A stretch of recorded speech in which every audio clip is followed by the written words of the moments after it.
Special falooda বানাতে দরকার হচ্ছে স্পেশাল রেসিপি, আর আজকে ওই ফালুদাটাই শেয়ার করছি আপনাদের সাথে। এই রেসিপিতে বানালে দারুণ টেস্টি হয়। ফালুদার জন্য প্রথমে আমরা জেলু বানিয়ে নেব। একটা পাত্রে নিয়ে নিচ্ছি 1 কাপ পানি, সাথে দিয়ে দিচ্ছি 2 টেবিল চামচ চিনি আর 1 চা চামচ আগার আগার পাউডার। এর পরিবর্তে কিন্তু আপনারা জেলিটিনও নিতে পারেন। খুব ভালো করে মিশিয়ে নিচ্ছি একসাথে করে। আর যখন এটা ফুটতে শুরু করবে তখন দেখা যাবে যে মিশ্রণটা অনেকটা স্বচ্ছ হয়ে গেছে। ঠিক এই পর্যায়ে চুলা থেকে নামিয়ে নিতে হবে আর বাটিতে ঢেলে নিচ্ছি গরম থাকা অবস্থায়। তারপর দুটো ফ্লেভার এড করে দিচ্ছি। আপনার পছন্দ মতো যে কোনো ফ্লেভার দিয়ে এই জেলুগুলো বানাতে পারেন। আজকের ফালুদা ইয়ামি করার জন্য নিয়ে নিচ্ছি গোল্ড স্ট্যান্ডার্ড পুষ্টি plus instant full cream milk powder. আমি এখান থেকে নিয়ে নিচ্ছি মেজারমেন্ট কাপ দিয়ে মেপে হাফ কাপ।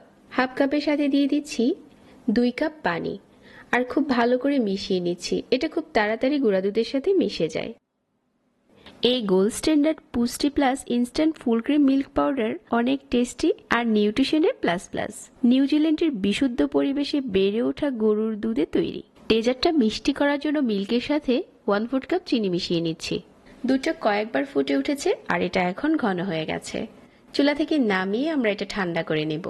আরও একটা পাত্রে পর্যাপ্ত পরিমাণের পানি ফুটিয়ে নিয়েছি আর এই ফুটানো পানির উপরে 50 গ্রামের মতো দিয়ে দিচ্ছি সাবুদানা। এটা সিদ্ধ করে নিচ্ছি। যখন কিছুটা স্বচ্ছ হয়ে গেছে আর সিদ্ধ হয়ে গেছে ঠিক ওই পর্যায়ে হচ্ছে 100 গ্রামের মতো দিয়ে দিচ্ছি স্টিক নুডলস। ভালো করে নেড়েচেড়ে মিশিয়ে এটাও সিদ্ধ করে নিচ্ছি। প্রায় 3 মিনিটের মতো পরে জাল করেছি আর নুডলসগুলো এখন সিদ্ধ হয়ে গেছে। এটা চুলা থেকে নামিয়ে একটা স্ট্রেনারে ঢেলে ঠান্ডা করে নিচ্ছি আর উপরে ঠান্ডা পানি দিয়ে ধুয়ে নিচ্ছি, তাহলে এটা ঝরঝরে থাকবে। যে জেলুগুলো বানিয়েছিলাম এগুলো হচ্ছে এখন কিউব করে কেটে নিচ্ছি। জেলুগুলো আপনার পছন্দ মতো কাটতে পারেন, চাইলে আর একটু ছোট করেও কাটা যাবে। একসাথে করে জেলুগুলো মিশিয়ে নিচ্ছি আর কিছু ফল কেটে নিচ্ছি। কিউব করে কেটে নিয়েছি কলা। আর এখন আমরা ফালুদা বানানোর জন্য একটা বাটিতে প্রথমে নুডলস আর সাবুদানার মিশ্রণ নিয়ে নিচ্ছি। সাথে দিয়ে দিচ্ছি কলা কিউব করে কেটে নেওয়া, কিছু আঙ্গুর কিউব করে কেটে নেওয়া, কিশমিশ, বাদাম কুচি আর যে মিল্কটা আমরা আগে থেকে জাল করেছিলাম এখন হচ্ছে এটা দিয়ে দিচ্ছি আর ভালো করে নেড়েচেড়ে মিশিয়ে নিচ্ছি। উপরে আপনার পছন্দ মতো জেলু অ্যাড করতে পারেন। এখন আমরা উপরে কিছু জেলু দিয়ে দিচ্ছি আর দিয়ে দিচ্ছি আইসক্রিম। আমি এখানে ভ্যানিলা আইসক্রিম নিয়েছি, চাইলে আপনার পছন্দ মতো যে কোনো ফ্লেভারের আইসক্রিমটা নিতে পারেন। আর অল্প একটু রুয়াবজা দিয়ে পরিবেশন করে দিচ্ছি যাতে এটা দেখতে সুন্দর লাগে। আজকে আমি যে পরিমাণ ফালুদা বানিয়েছি এটা আপনি 6 জনকে পরিবেশন করতে পারবেন।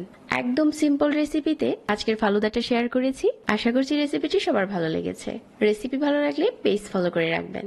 রেসিপিটা একদম সিম্পল, তবে খেতে অনেক বেশি ইয়াম্মি হয়েছে আজকের এই ফালুদা।